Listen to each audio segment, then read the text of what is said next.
So you want to start up an Etsy store, but you don't want to build a print farm in order to support spikes in demand at Christmas and keep it maintained and running. So in this video, we're going to walk through how to connect a third-party 3D printer farm at Slant 3D to your Etsy store so that you can have as much demand up or down as you want without having to deal with operating a print farm. So the first thing that you want to do if you are exploring having a 3D printer farm support your Etsy store is getting a quote. Take a generic product from your Etsy store. It might be a cookie cutter, it might be a vase, it might be something else, whatever it is that you happen to be selling, and upload it through our quoting form on the Slant 3D website. And then mention that you're looking at this for your Etsy store and provide kind of an estimated volume of how many units per month you're going to be making of this.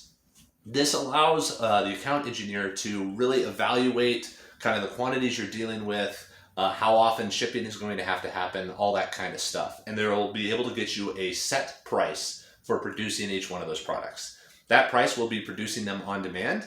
You can, when an order comes in, Slant 3D will receive it, print the item, and ship it within a certain number of days, depending on what the product is. It might be able to ship within 24 hours. It might need like 36 hours if it's something big.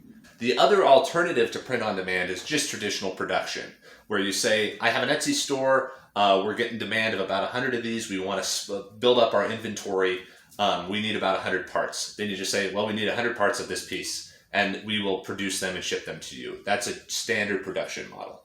But most Etsy stores like the automatic print on demand model because there's no real cash outlay until somebody actually buys the item. So how does pricing work? Well, pricing is going to take into the context the size of the part, how much material it uses, how difficult it is to print, if there's particular specs or colors that it needs, if you have a lot of colors selected that are options. It's also going to take into account packaging. Does this item need a lot of bubble wrap, or can it just literally be thrown into a cardboard box? If you have custom packaging or custom inserts, those can be supported.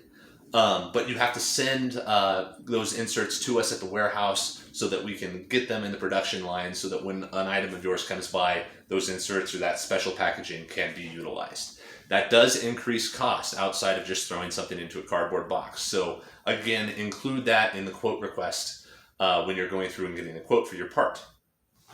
Once you have a quote and you're happy with it, if it's working out the way you want it to, the next thing you're going to want to do is order a sample part, because you want to make sure that we're making a good quality part for you. And we want to make sure that we know what your standards are for your store. Some people just want purely functional parts and don't really care about surface finish. So they want low resolution and quick print for low cost but functionality.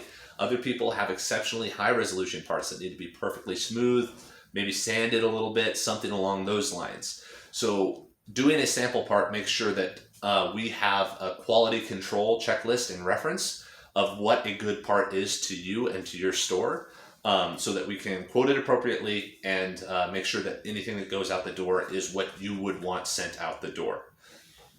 Now, once you have that sample part, you will evaluate it. We'll go back and forth. Allow 1 to 2 weeks for that. A few days for getting the sample part, because we'll want to iterate on it and make sure that it's up to snuff, and then shipping to you, and then maybe there might be a second try or something like that, or some more iteration based on feedback. So allow 1 to 2 weeks for the sample part for that whole process of back and forth. Once the sample part is done and you're approved and you're happy with the quote and we know what we're shipping out, then you can integrate your Etsy store with us. Now this kind of depends on what the product is. If you only have 1 or 10 products or so, somewhere in that range, then you would just send all those products over to the engineer. They would implement them into your system and we're good to go. If you have on-demand products, like maybe custom cookie cutters or custom keychains, something along those lines, we will set you up with a Google Drive account, a Google Drive folder where you can upload all of those folders. And then our automated systems pull down those files as you submit them, so that they're very easy for you to submit, but they're very easy for our system to get access to as those new custom items come through. You will also need to set up a SHIPSTATIon account. And this is so we are able to purchase shipping through your billing method so that you're able to manage your budget and see orders as it come in. Again, we implement with a ShipStation account so that when an order comes in, it pings our system goes and finds the file from the files that you have submitted and starts it printing. This allows it to be very streamlined and make sure that there's not much human error in it outside of post-processing it. So once you've approved a sample, we're going to set you up with a Google Drive folder to submit your files through so that you can access it from anywhere, anytime. And then we're going to need you to set up a ShipStation account. ShipStation costs about $25 per month. When you set up that account, you will create a user and send that to us. So Google Drive will send to you. You can submit files there all you want, and then a ShipStation account that we have user access to. That will allow us to purchase shipping labels and that kind of thing through your payment methods. At the end of each month, you will be billed for the number of items that were shipped through your Etsy store. So whether you did 10, 100, or 1,000, you will be billed for that number of units multiplied by whatever the quoted price was. Over time, if you have products that really diversify, it'll kind of depend on what pricing will be. Very often, if you have kind of a standard type of product, like your store is only cookie cutters, then it will be a flat rate per cookie cutter. Like each cookie cutter costs $3 to produce and ship, whatever that may be. If you have a store with a lot of variability, this can be hairier.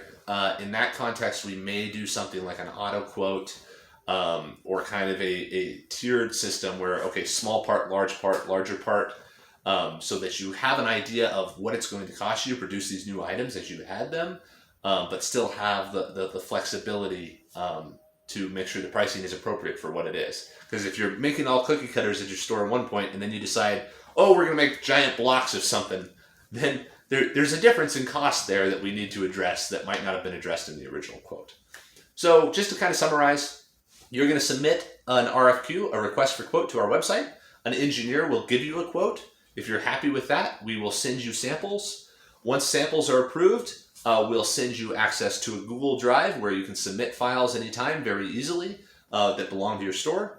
And then you will need to set up a ShipStation account that we will connect to, and that will allow us to ship your orders out. All of that will allow you to submit files, and then as people order them, our system will grab the order, print it, and ship it out automatically for you, generally within 1 to 3 days. Allow a little bit of leeway on that during Christmas. It can sometimes be longer. But that's kind of the outline for connecting a 3D printer farm to your Etsy store. Hopefully it was helpful. And if you want to, there's a link down in the description for you to get to our website where you can submit that quote if you want to explore it a little bit more and go into more detail. Have a great day, everybody.